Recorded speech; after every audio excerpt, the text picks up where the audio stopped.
My name is Zach Foster, and on behalf of the Association of Rice Alumni and the Friends of Fondren Library, I would like to welcome you tonight to tonight's lecture with Justin Cronin, author of many books, including the Ferryman and the Passage trilogy. We're delighted to have you join us tonight. We'll begin this discussion tonight, followed by audience Q&A, and then afterwards we'll move down the hall to the Brown Fine Arts Library. Friends of Fondren Library is happy to present tonight's event with the Association of Rice Alumni. If you'd like to support events like this by joining our library membership program, please visit library.rice.edu or pick up a membership form right over there, somewhere over there. Friends of Fondren is celebrating its 75th anniversary this year, and we'd love to have you join us for support for Fondren Library and be notified of our future events. Now I'm delighted to introduce you to Professor Justin Cronin. Justin Cronin is the New York Times bestselling author of The Ferryman, The Passage, The 12, The City of Mirrors, The Summer Guest, and Mary and O'Neill. His work has been published in over 45 languages and has sold more than 3 million copies worldwide.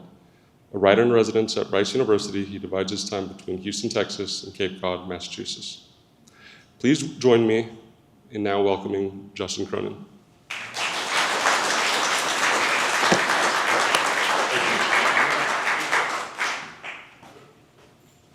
First of all, make sure this works. Is this on? Can people hear me? Yeah, they gave me enough tech for this, in typical Rice fashion, to run like a starship. And I said, can you give me a microphone and a podium, right? So this is gonna feel like it's a talk out of like 1996, right? And as a teacher, I really like chalk. I wish I could get chalk back. Yeah, get rid of that. Well, yeah, it's makes me feel bad. You know, like I'm not using the toys. I've never made a PowerPoint. I don't know how. This is a point of pride for me. My students are required to keep their laptops closed in class. I have yellow legal pads and pencils if they need them, not even pens. So thanks very much. Thank you for coming out. Thank you, Zach. Thank you, Fondren. Thank you, Friends of Fondren. When the invitation for this event went out, I got a text from a friend who is a Rice alum and the wife of my friend and colleague over there. And she sent me the text, and the text said, "How did they get you?" with like three question marks. And the answer was, they asked, right? My being here was never in doubt, I assure you, for two reasons. First, I am a Rice guy. I really do just love this place. It has been one of the great blessings in my life. My editor has asked me many times if I could just knock off the teaching so I can write more books faster and make more money for both of us. But honestly, I think you're all gonna have to carry me out of my office in a bag someday. That's reason number one. Reason number two, as a writer, I spend a lot of time alone. For some writers, the introverts, this is not a problem, but I am not one of them. So if you ask me out for the evening, the answer is always yes, and I promise to be the world's fastest and cheapest date. So I was thinking about what I might say this evening, and I found myself facing a bit of a choice, two different talks that I might give. The first talk, the one that came to mind right off the bat, would be, of course, about the things that are keeping me up at night right now, not just as a writer or a professor or a humanist, but as a person. These include, but are hardly limited to, the culture's abandonment of humanistic thought, the dumbification of our public discourse, the denigration of higher education by people who simply didn't pay attention in class and resent those of us who did, the corrosive effects of AI in general and large language models in particular upon independent thought and creativity, and of course the broader tide of inhumanity, coarseness, general stupidity, and outright cruelty that seems right now to be washing over all of us. A kind of barbarians at the gate talk, in other words, and by God, I was going to give it. But then I thought, Jesus, Justin, it's 6 o'clock on a Wednesday. These people have already had a day living in exactly the same troubled world I do. They're hungry, they're tired, and my wife and I have a rule. It's a good rule, I think, and the rule is this: do not end the day with bad news.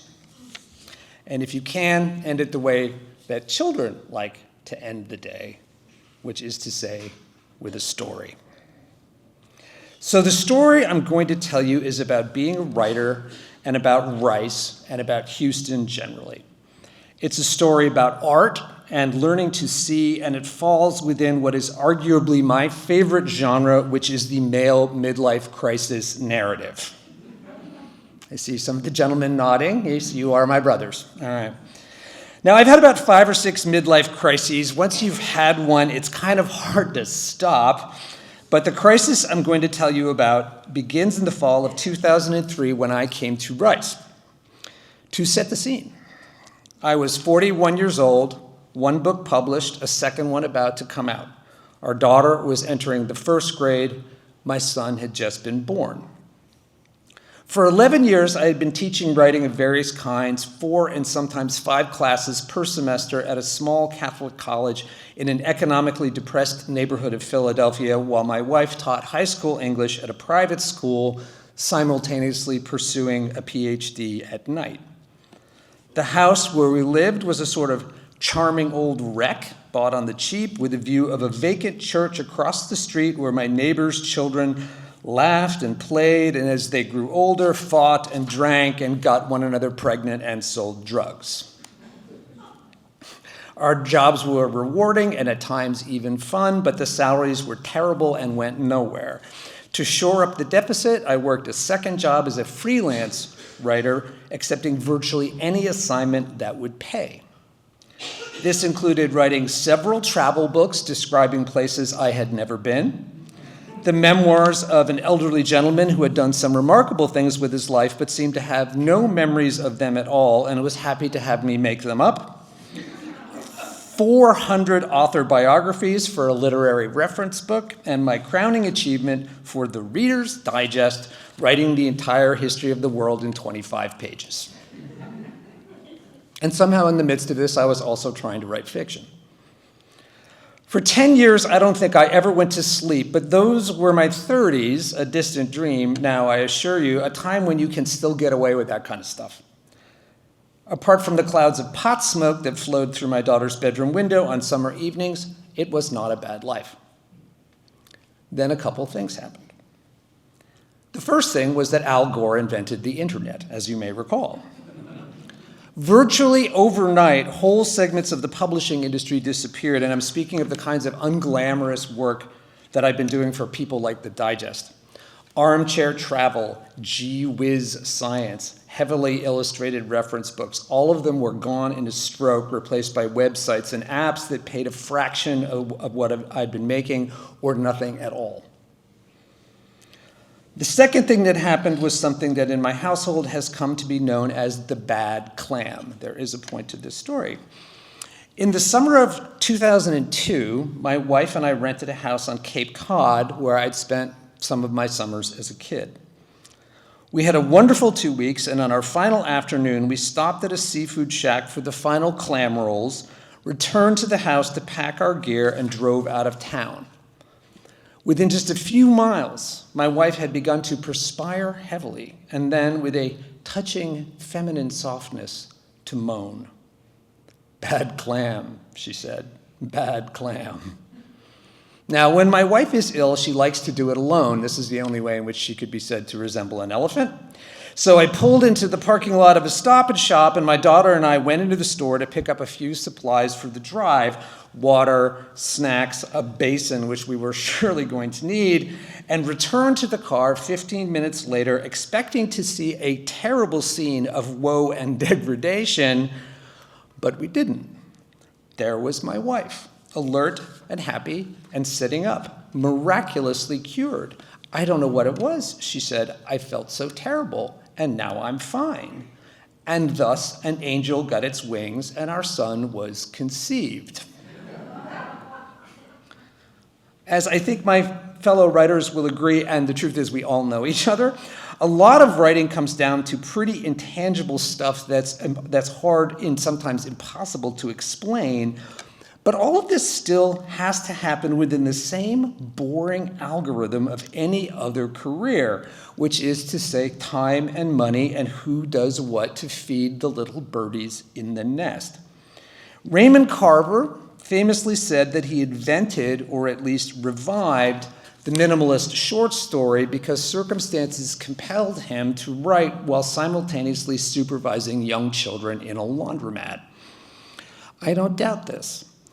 It's the smart writer who marries, let's say, a dermatologist or a tax attorney. And if I have one piece of advice for a young person thinking of doing this for a living, it's to resist the charms of your literary classmates, cross the campus, and use your powers of language to cut some overtired pre-med from the herd.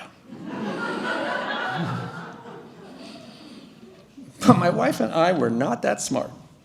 When we met in graduate school at the University of Iowa Writers' Workshop, I was a fiction writer and she was a poet.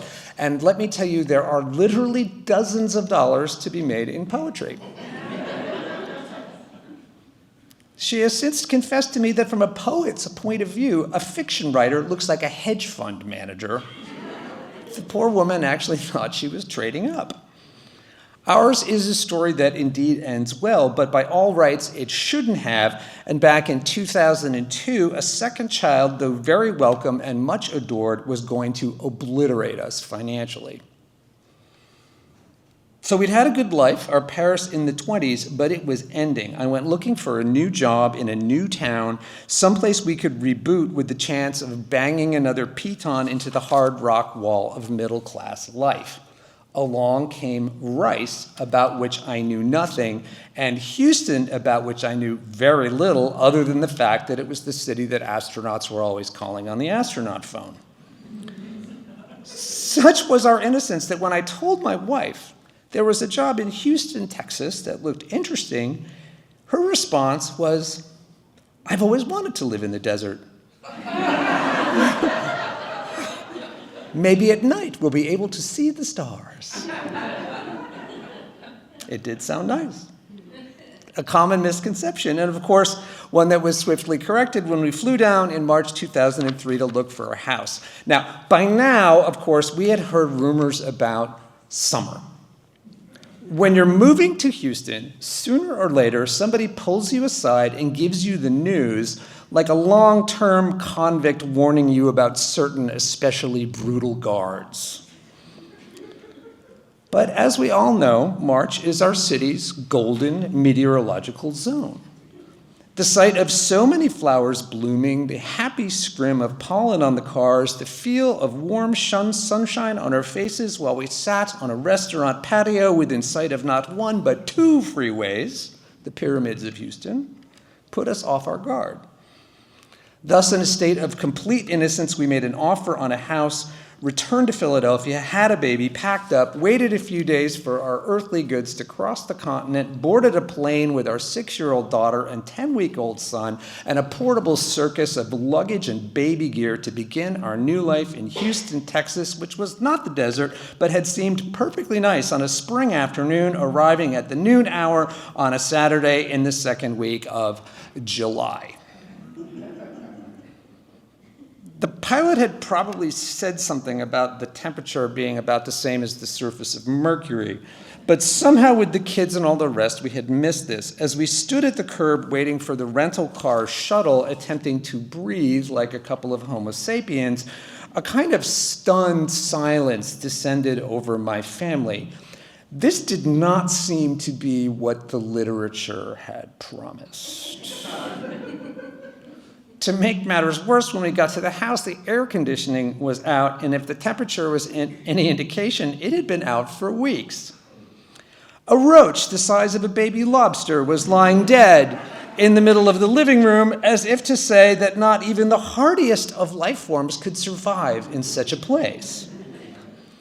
By now, the baby could not stop crying, and our daughter, who had been kind of a hard sell on this whole Texas thing, decided, well, what the hell, I'll cry too. My wife did not, but the look on her face said it all. If not for these children, I would be filing for divorce this instant. I think of this moment from a distance of 2 decades, more than 2, as the fulcrum of my life, both as a person and as a writer, the end of the before and the beginning of the after. The heat, the wailing children, the lobster on the floor. I had entered new territory, alien territory, maybe even enemy territory. As the weeks went by and I gathered the data on the distant city where I would now live and raise my family, my feelings of estrangement only got worse. We understand the world through our senses, and what my senses beheld was difference everywhere I looked from the places that I knew. The northeastern cities where I was raised visually read as accretions of history. This is especially true of Philadelphia with its old city core, decaying industrial ring, and completely sclerotic politics. During one mayoral election that I recall, one of the candidates ran on the platform of finally doing something to remove the 20,000 abandoned cars that were on the city streets. Nothing ever changed in Philadelphia, and by all accounts, it still doesn't. The city sort of lies in state, like some great urban cadaver. Whereas Houston, as we all know, is the opposite. A city consecrated to the idea of change, which produces a landscape of constant and often chaotic renewal. As an example, my house in Philadelphia was made of actual rock, a locally quarried stone called Wissahickon schist. You couldn't demolish it with anything short of a drone strike. It was 120 years old when I bought it. I bet that 100 years from now, it will still be standing, looking pretty much the same, my neighbor's great-great-grandchildren still blowing pot smoke at it and handing bags of weed through the windows of slowly passing cars. As a contrast, one of the first things I witnessed in Houston was my neighbor's house being torn down by one man with a backhoe and his 8-year-old sitting on his lap operating the controls. The whole thing took about an hour. By the end of the year, of course, a new house stood in its place, a true Houston house, 4 times the size of its predecessor and bearing no aesthetic relationship to anything around it.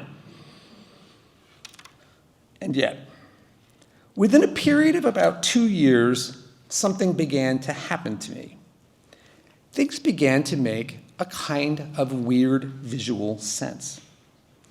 It was as if for 2 years I had been looking at words in a foreign language or even a foreign alphabet and could suddenly divine their meaning. My wife reported a very similar experience, and the expression we use for this phenomenon is getting your Houston goggles on. Interestingly, my experience of learning to see and therefore to appreciate my new hometown coincided with the onset of an extremely productive period for me as a writer. I didn't notice this happening at the time, but in hindsight, this overlap makes a lot of sense, and here's what I mean. One of my favorite writers is Charles Baxter. Some of you may know his work. In addition to being a great writer of both novels and especially short stories, he's a great and sort of famous teacher, and the term he uses for this stuff is defamiliarization. Taking what's familiar about the world and therefore sort of invisible, the same old stuff of weather and trees and your job and relationships, and turning the screws a few notches into strangeness so that you can see everything more clearly. That's what Houston actually did for me. It defamiliarized the world. Tossing myself into such a place at midlife, a time when things start to feel like an endless loop of sameness, and I'm guessing many of you know what I'm talking about, forced me to give up my old way of seeing, or more aptly, not seeing the world around me. And because I'm a writer, this happened to me on the page as well. After 2 years in Houston, the act of writing began to feel different to me. It felt freer, more thoughtful, while also being a lot less self-conscious. Some of this was getting older, but not all. A lot of it was Houston itself, and I'll give you an example. In the first volume of the Passage trilogy, a very important scene takes place on San Felipe underneath the West Loop. A homeless panhandler named Anthony Carter meets and is befriended by a wealthy woman from River Oaks, Rachel Wood. She's a young second wife with 2 small children, a shiny black Yukon Denali, and a boatload of existential woe. In the course of their exchange, it becomes unclear just who is helping whom. The bond they form with its tragic outcome is one of the emotional backbones of the trilogy, and in various ways, this moment beneath the freeway is replayed through the course of the novel and its sequel multiple times. The scene is what I call the story's aboriginal catastrophe. Aboriginal in the sense of being original and historical, but also being indigenous, wedded to a particular place. So why this place? Why should the world begin to end, because that's what happens, at San Felipe and the West Loop? I didn't think about it at all. Actually, I wrote this part of the novel by instinct. But in hindsight, of course there was a reason, something that I had noticed in my defamiliarized state. Freeway on-ramp panhandling, while something native Houstonians are well accustomed to, was something entirely new to me when I moved here. I grew up in New York, where panhandling is by and large a street-level transaction. It's conducted face-to-face, often with a kind of alarming intimacy. You can feel sort of mugged, and relies very heavily on body language, small talk, and eye contact. Freeway panhandling is completely different. The panhandler himself is at a considerable disadvantage. He's got his sign, but he has very little opportunity for direct engagement beyond this simple plea. He's separated from his target by fast-moving walls of steel and glass. The money is in motion, but he is not. This makes him a passive receptor who is simply playing the odds. Enough cars go by, the light is red for 2 minutes out of every 4. A certain percentage of drivers, no doubt very small, but a non-zero percentage nonetheless, will be moved to produce $1 or $2. In other words, the dynamic is reversed, which I noticed precisely because it was new to me, which in turn opened a portal to a variety of tactical thoughts about how to stage a collision between 2 characters who exist in entirely different social and economic spheres within just a few miles of each other. So here we are at San Felipe and 610, literally at an intersection where Anthony Carter waits with his sign. He's dirty, hungry, friendless, immobile, about as naked as you get. Along comes the shiny black Yukon with its huge gleaming grille and darkly tinted windows, and inside the protection of its soundproofed, air-conditioned cabin, the woman, Rachel Wood, fresh from a morning of tennis and shopping with a bag from Nordstrom's resting on the passenger seat. She can see him, but he can't see her. Ignoring him will cost her nothing. That she chooses not to, that she brings her car to a halt and rolls down her window, not just a few inches, but all the way, tells the reader something is very definitely up with her. She's not just giving him money, she wants something too, and she wants it badly enough to stop traffic at one of the city's busiest intersections. She is both literally and figuratively opening herself up to him, letting him into her life, and it isn't long before he's actually sitting in the car with her, parked outside a Shipley's, hearing all about her troubles. It's a complicated transaction freighted with larger issues of race and class, poverty and wealth, all of which were on my mind.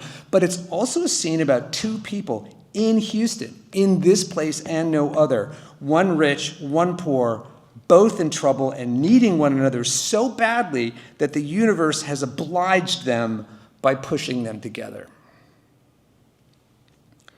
Could I have written the scene if I hadn't moved here? Obviously not. I wouldn't have known any of this stuff. But the case that I'm making isn't for a simple acquisition of the facts, which are in general pretty easy to come by, and if you can't come by them, you can just make them up. What I'm saying is that Houston, looking the way it looks, feeling the way that it feels, even smelling the way it smells, especially when the wind blows from the east, told me that the world wasn't what I thought it was and made me start to look at it much harder.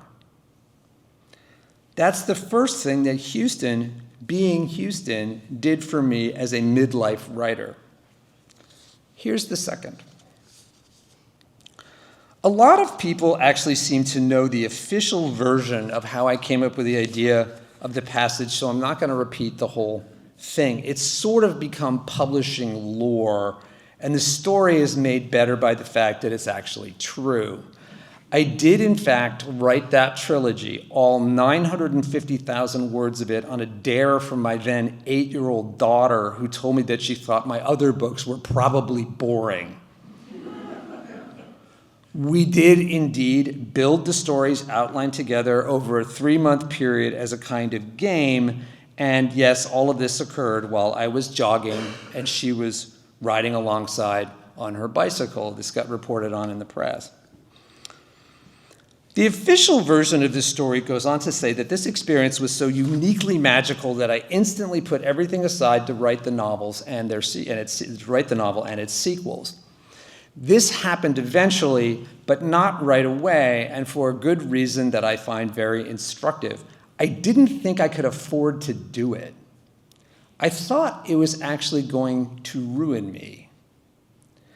When the idea for the passage trundled into view, I was already under contract to write another book, a book that I will freely admit to all of you in this room that was taking on water faster than I could bail. To complicate matters, I had already spent most of the advance, an amount I could never hope to repay.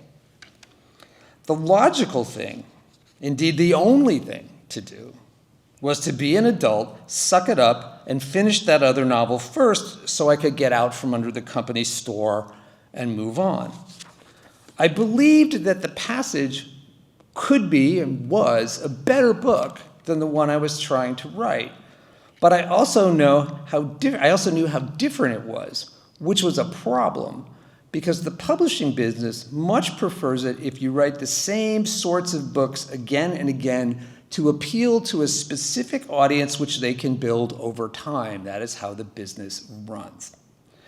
My editor had decided that I was a certain kind of writer, mid-list, literary, uplifting, with a small, but one hopes, devoted audience, primarily female. In fairness, I'd never given her a reason to think otherwise, and I liked writing those novels. I've always said I can die happy because I wrote them, and they seemed to capture the truth of my life at the time. But by 2006, something in me had shifted both personally and artistically. I wasn't in the mood for gentle uplift. For a number of reasons, my mood was actually pretty dark, and I found myself resenting the assumption that I was a happy guy who would always write happy novels. So I did what people do when they want to do one thing but are supposed to do another. I lied. For a year, I pretended to be writing one book, the one under contract, while I was actually writing another, The Passage. My best hope was that I could write enough decent pages that my editor would come around to the idea of my writing it instead. The money from the advance was by this point long gone, spent on diapers and daycare and mortgage payments and violin lessons. The clock was definitely ticking. By the following summer, I had a few hundred pages to show, not enough, but something. I sent them to my agent, who sent them to my editor, and I left town. Once again, we were on Cape Cod when the call came. It was the first day of vacation. I had driven to Kmart to buy beach toys for the kids and was sitting in my car. I looked at the number on my phone for about 4 rings before mustering the courage to answer. "Don't do this," my editor said. She has sort of a grand voice. "Don't do this. Justin, believe me, this isn't you." I'm not paraphrasing, those were her exact words. And of course, they were not what I wanted to hear. They were the sound of my career going straight down the tubes, taking my earthly fortunes with it. But I also recall these words because of how perfectly wrong they were. The passage was me, just as my other books were me. It was simply a different side of me. Even more irritating, somebody who actually didn't know me all that well was telling me who I was. This was completely infuriating, but I had no recourse, no one to blame but myself. I'd spent the woman's money and lied about it, and now I was out of money and in love with a half-written novel that no one would pay me to finish. I drove back to the house in a state of complete despair and told Leslie, my wife, what had happened, that my editor thought the book was bad and we were basically screwed. "So what do you want to do?" she asked. The question didn't quite make sense to me. What I wanted now seemed completely off the table. The only option I could see was to abandon the passage, somehow revive the other manuscript, which was now way overdue, finish it in a matter of just a few months, and slip it past an editor who now believed I was a liar and a cheat. This was a chain of events so unlikely as to seem impossible, like one of those dreams about taking a final exam for a class that you've never attended. "But you think it's good," my wife said. I told her, yes, I thought it was good. I thought it might be the best thing I'd ever written, although I seemed to be alone in this opinion. "And if it's good," she said, "somebody else will buy it and we can pay them back. So what's the problem?" The problem, I told her, was that I might be wrong. It might be awful, and we owed them a lot of money. My wife considered this for a minute, and to be honest, I had no idea what she was thinking. "I have just one question," she said finally. "If you do this and it doesn't work, can your publisher get the house?" In fact, I'd already asked my accountant this very question. The answer was no, because of Texas's homestead laws, which were written basically to shelter the family domicile so men couldn't gamble it away at the poker table. "Good," my wife said, "because the children and I like living in it. I will take them to the beach now. Go and write your book." So how is that a Houston story? And forgive me if for just a minute I sound like a representative from the Chamber of Commerce. This is indeed a Houston story because it's about knocking something down and starting over. 22 years ago, I moved from a city where nothing ever changes to a city where everything changes all the time. For a while, I didn't get it, but thank God that I did. Okay, so maybe we could stand a little zoning so your neighbor can't tear down his house and put up a Taco Bell. But the permanent mutability of this place and its love for the foolish entrepreneurial gesture are things every writer could learn from. I think it's the real reason that Houston is such a great town for the creative arts, for creative anything. You drive around Houston and look at it carefully, and what it's saying is this: don't stand on ceremony. Feel free to fail, because 90% of risk is failure, but 10% isn't. Whatever cockamamie idea truly lights your pilot, you better give it a whirl, because it'll drive you crazy if you don't. The passage was my cockamamie idea, and I almost didn't write it because my editor, my former editor, I will add, told me I shouldn't. 20 years ago, I probably would have followed her advice. As it was, I borrowed my wife's courage, got to work, and everything turned out great. But even if it hadn't, I'd still tell this story to my kids, to my students, and to myself. I tell it to you on a Wednesday night, even though, as I said, the barbarians are at the gate and we have our work cut out for us.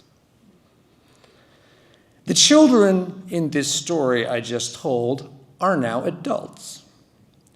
My daughter is 28, a newly minted MFA in fiction from UH, planning to be a novelist. My son, the bad clam, is a senior at Rice, heading into some version of law or public policy, assuming these things continue to exist. Not a joke, unfortunately. This is a time of great uncertainty, especially for parents, and I feel very hard-pressed to advise my kids at this moment on how to plan their futures. I feel that same uncertainty now when I stand in front of a classroom, because something I've learned is that teaching and parenting are not so very different. Yeah, I'm helping students learn to write, a sacred mission, in my opinion, but when the dust settles and I look at the thing from 36,000 feet, what I'm really doing, or trying to do as best I can, is help them find their lives. I found mine 22 years ago when I moved to Houston to teach at Rice and unsaw everything so that I could see it again. So what I say to students and to my kids at this point is only this. I don't know what's going to happen, but something will, and then a bunch of other somethings, and my best advice, my only advice, is to make sure your eyes are open when it does. Thanks.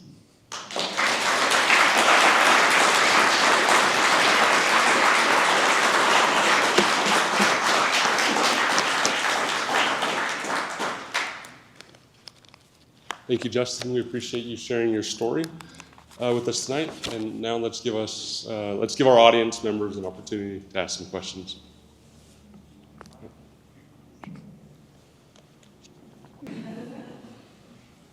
Gentleman in the green, gentleman in the green. How long before that AC got fixed at the house? like less than a day. I called my realtor. He called a guy, you know. It was scary, though. I thought we were dead. Gentleman over here. You can just yell it if you want. Although I think they need it for the recording. Did your publisher publish the book, The Passage, or did you get a new one? No. It's a kind of interesting story. I mean, I took the chance, and then she still had right of first refusal. This is interesting about the publishing business. She still had the right of first refusal, and so we sent it to her when I got to page 400. And she could have had it for the balance of the contract, which was a pittance. And it ended up creating a giant bidding war. She declined. She's like, no, I don't want it. And it created a huge bidding war, which was nice, and sold in 40 countries. And it was published by a young editor with a different imprint whose office was just down the hall from hers. So that's kind of awesome.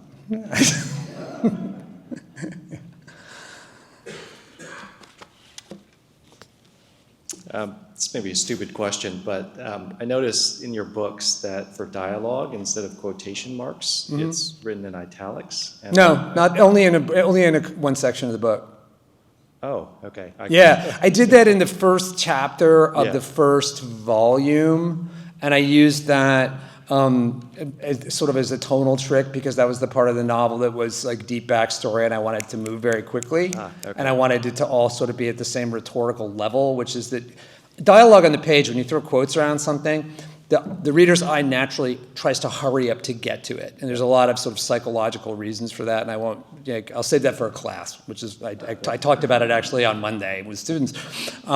If it doesn't look like that, the reader doesn't draw distinctions between spoken words in the text and the text itself, and that's just a writer's toolbox thing. Like most of these things, as a writer, you do them by instinct just because you've practiced. You've done it a lot. I didn't say to myself, oh, I want to keep the spoken speech at the same rhetorical level as the rest of the narrative. I didn't do that. It just felt right when I did it. You turn chapter 2, and there's a conversation going on in a car between two people, and it functions conventionally. Yeah. You do that. I mean, sooner or later. I wrote it. This is 1 million words. The Passage trilogy is close to 1 million words. When I printed up all 3 manuscripts once just to see what it was like, and I put it in a pile, it was taller than a coffee machine. It was a document taller than a coffee machine. And sooner or later, I got around to everything, like any trick, any kind of character, every genre. Everything was in it. So, when you asked about that, were you wondering, like, is that something you dislike in No, I mean, I liked it. I was just wondering if there was sort of a reason you chose it, but I should have. There been paying are like a closer million attention. different ways you can do it. You can use the dash technique, and I actually don't even remember if I used that in addition to the italics. Joyce uses the dash, right? That's what he does. I've read enough that I've seen it all, and I kept it all. Which is what you have to do as a writer. You have to just like read like a pirate and just see every trick in the book, because you'll need them sooner or later. Thank you. I love questions like that, like real like down in the dirt stuff. Down in the dirt writer stuff.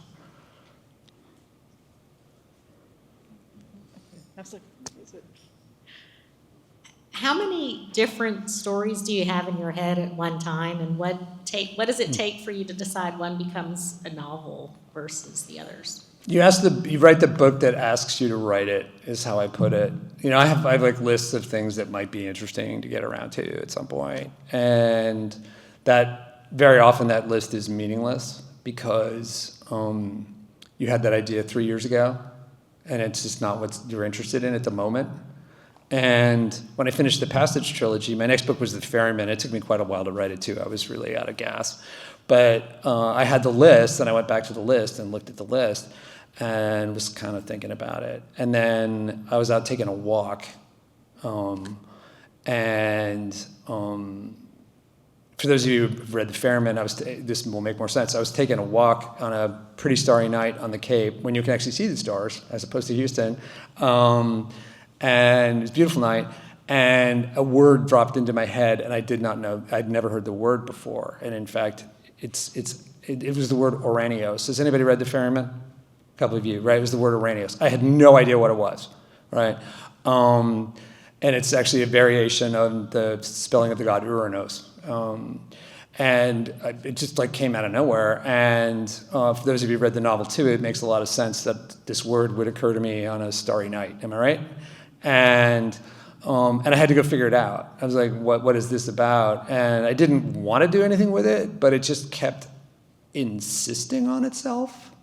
And the book went through any number of metamorphoses until it found its final shape. In fact, for those of you who read the novel, the draft that I finally turned into my editor was draft 17.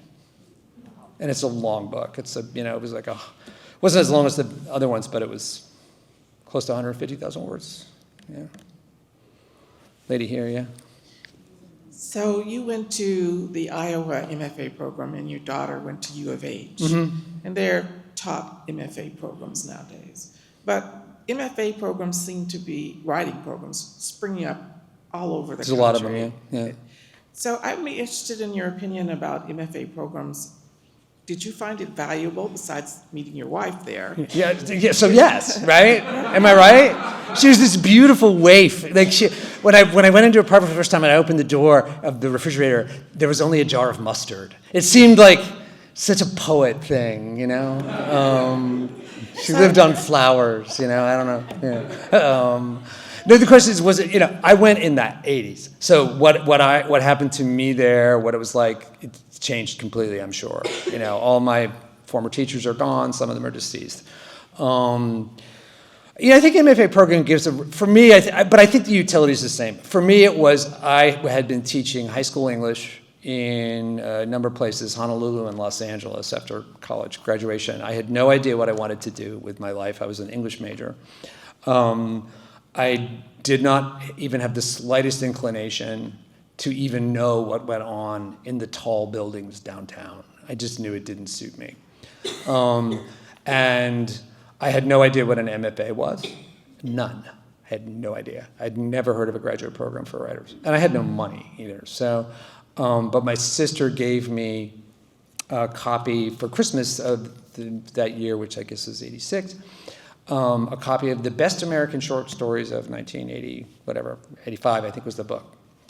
And I hadn't read much contemporary short fiction at all. I'd read mostly, in college I was an English major, but I read things by dead British people mostly. And I read the stories and I really liked them. And I looked in the author bios in the back, and a lot of them had gone to something called a writer's workshop in Iowa. I was like, maybe that's a good idea. A workshop. What happens there? I had no idea. I showed up, and people still don't believe this. I didn't even know I was getting a degree. And if you had told me, I wouldn't have cared, because I knew that its actual value in the marketplace was precisely nothing, right? They gave me enough aid. I was a teacher already, so they let me teach. I taught undergraduates as a TA, which was great. And it was a perfect place to be poor. Iowa City in the 80s, but draft beer was 60 cents. You know, you could go out and have a night on the town with the change you found in the couch cushions. And my rent was $275. So it was, for me, it was 2 years to go find my people. All my best friends, I'm not in touch with anybody from college, nobody from high school, right? But I married somebody I went to graduate school with, and my speed dial friends all went there. And that's because you go to a small town in the middle of nowhere, and there they are, the ones you were looking for, right? And that keeps you going. So did I learn some things? Yeah, but mostly I spent 2 years writing, and I wouldn't have been able to do it otherwise with other people who were in exactly the same situation. Not all of us became writers. In fact, it's a pretty small percentage that go on to even approximate making a living at it. When my daughter went to get an MFA, she went for the same reason I did. She wanted some time to write. I told her, I said, when you go, write your ass off. Just plan a book, write the book, don't graduate without a book. And she didn't quite make it, but she's almost done with it now. And it's good, and she'll probably publish it, which is all she ever wanted. For the 5th grade wax museum at Bunker Hill Elementary, she went as Harper Lee.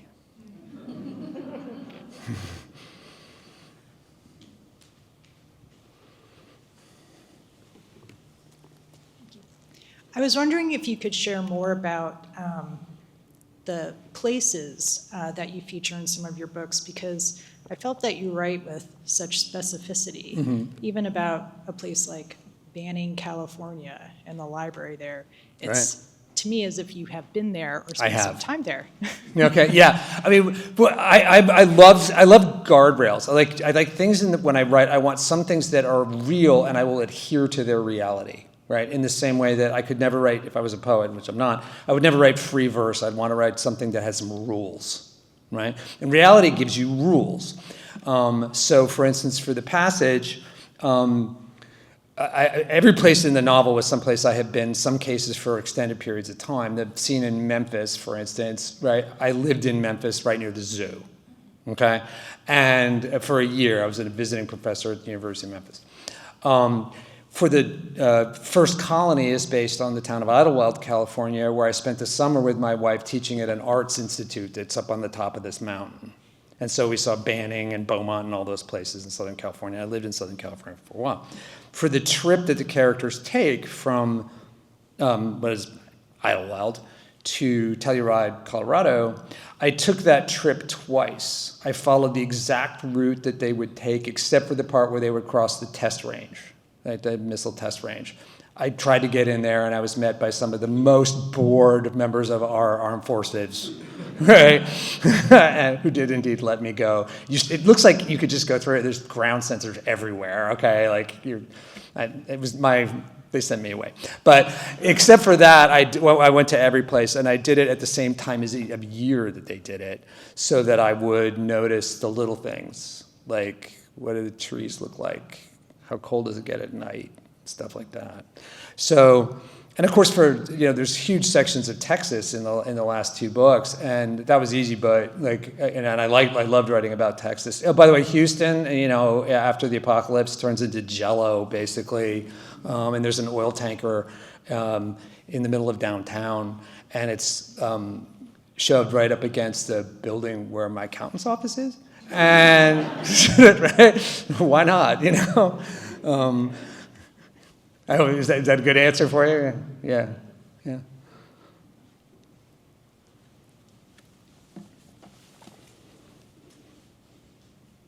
After writing and teaching for so long, is there anything that scares you anymore in your writing, in your approach, and just scares me as in what do you mean? Anything that intimidates you to sit down as you sit every book could fail. Every time you start a book, you're throwing the parachute out of the plane and diving out after it. And it takes years. You might not know for a long time that you've been wasting your time. And you worry about that. And you better pick the right book for that reason. So it's actually a state of more or less constant anxiety and dread. I'm luckier than many people, which is I usually work it out. Like if I start writing a book, there's a reason, and I always know the end before I start writing. If I know the end, I know the book exists somewhere in my head. But right now, I'm writing a book where I know the beginning and I know the end. Act 2 is kind of a mystery, and it's sort of worrying me and keeping me up at night. And so that's just, it'll work out, I think. It always has, fingers crossed. That book that I abandoned all those years ago to write the passage, it's in like a file within a file within a file within a file in my computer. And one day I just went and I was like, I wonder what that was like. And it's really good. Right? I don't know what I was complaining about. It's actually, there's some good scenes. I probably just had no idea what was supposed to happen. I was just writing. But yeah, it wasn't bad. Nothing's ever wasted, I guess. I was curious, given your success in the collaboration with your daughter in sort of outlining the passage, have you used that technique again in terms of collaborating with someone else? She's like the only person I could collaborate with is my daughter, and only if she was 8. It's my theory. Yeah. Now, if we tried it, it would last about 10 minutes. We'd tear each other to pieces. I work alone. I'm like really alone. My editor won't hear from me for years. If I send her material along the way to reassure her that I am not working, and once in a while you say like, I just want to show you this is moving ahead. Here's a couple hundred pages. The rule I have with her, because I don't think getting feedback midstream on a novel is any help at all. I think it's just more likely a problem than anything else. Is I tell her, you can tell me 3 things, and 2 of them must be compliments. Right, because it's a lot of work. You do not need the wind chill, right? You do not need the wind chill, and that's how I am until it's as done as I can make it. I don't show it to anybody. I don't show it to my wife. I don't show it to my agent. I don't show it to anybody. And I did that as a graduate student. And when I was done at Iowa, I got offered a fellowship at another program at Stanford, and to sort of keep doing the same thing where you write stories and people read them and talk about them. And I didn't go. I ended up I went out there and then I just changed my mind. I was like, I can't do this. This is not right for me. I need to just go work by myself. And which is another reason why when they asked me to come here tonight, I was like, oh yeah. Lady over here.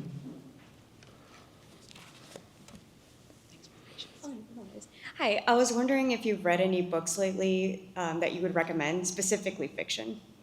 Oh, God. The problem is right now, because I'm writing and I'm really trying to get some energy on what I'm working on, what I'm doing is I'm reading for a completely different reason than you might read a book. And it usually involves a lot of rereading. Right now, in fact, I'm reading a novel that I've read a few times before. And that's because I need to put some language in my language tank, right? When I'm writing, you'll reach a moment where you feel like you just don't have any more sentences. Because that's what writing is, it's writing sentences, right? And you just feel exhausted. And so I go and I read writers who I feel like their language is always like really alive. And that's the standard. Right now I'm reading a novel by my former teacher, Frank Conroy, called Body and Soul. It's a great novel. It's about music. It's about a piano prodigy. I've read it like 5 times. It's a great novel, by the way, if you want to read it. The only sort of like truly original, like not part of that program reading that I've done in a few months is really good. It's a novel called Wellness by Nathan Hill. And it's a hilarious social novel. It is completely unlike anything I could do, or ever will do. He's just like a super great observer of like the mannerisms of people in social and settings. It's a great book. So I recommend it unreservedly. Wellness. I think it was an Oprah book, it was a weird choice for that, but I think it was actually not the reason I read it for sure. But I'd read his first novel called The Knicks, and I thought it was brilliant. So I guess that's my best recommendation from this year. Yeah. All right, we're going to take one more question, and then we're going to head to the reception. So I'll turn it back to Zach after this. So did you have any input into that, into the TV series? No. Not at all? They No, didn't even no, not at all. I mean, I went on the press junkets. I got to hang around with some extremely attractive people. They're not even like earthlings, like the ones that, when you hang out with people in Hollywood, I went to like a fancy party once, I couldn't believe it, right? I was like, what's that like for you? Are you enjoying your visit to Earth? Like, I mean, but the way that the whole deal was structured was, it was originally bought for the movies, and I was a novelist, nobody was gonna hand me I'd never written a movie before, so they were gonna hire a proper screenwriter to do it, and they did, but then the whole thing got, like most things, got put into turnaround and whatever, it didn't get made, it sort of sat on the shelf for years. When they moved it to television, first of all, it had to stay within Fox, that was the real problem, was it was a network, it wasn't network material, and they tried to make it into a network show, and it would have been much better on a streamer with more license and bigger budget and all that stuff. But they didn't, the way the whole deal had been structured from the start, it had very little to do with me. So I got to walk on a red carpet, which wasn't actually red, I think it was blue, that was kind of annoying. But yes, my brief moment of Hollywood glamour. But that was really the extent of it. It was going to get renewed. This is the thing, I have sort of indifferent to the whole thing, but it looked like it was going to get renewed. It had the numbers to get renewed. And then, see, this is one of the reasons why Hollywood is much less attractive to me than writing books, to be honest. Disney bought Fox, and they just canceled all their whole dramatic television lineup so that they could greenlight pilots that had come out of Disney. It had nothing to do with anything except somebody was pissing a little higher on the hydrant, pardon my French, and that's Hollywood, right? So you can devote years and years and lots of emotional energy and so on to a project, and it just, for whatever, like the last second, oops, it went away. So I'm content doing what I do. I mean, I am actually maybe involved with a new television project, but it's kind of a sidebar. It's not my career. This is my career, and this is my career. Did it at least give you a lot of money? What's that? Did it at least give you a lot of money? Oh, tons. Yeah, that's like the only reason to be involved with Hollywood. They have so much money. It's ridiculous, right? And yeah, I cashed that check, baby. Yeah. I won't lie. Well, on behalf of the Association of Rice Alumni and the Friends of Fondren Library, we would like to thank you, Justin, for joining us this evening. Thank you. Thanks, y'all, for coming. Oh,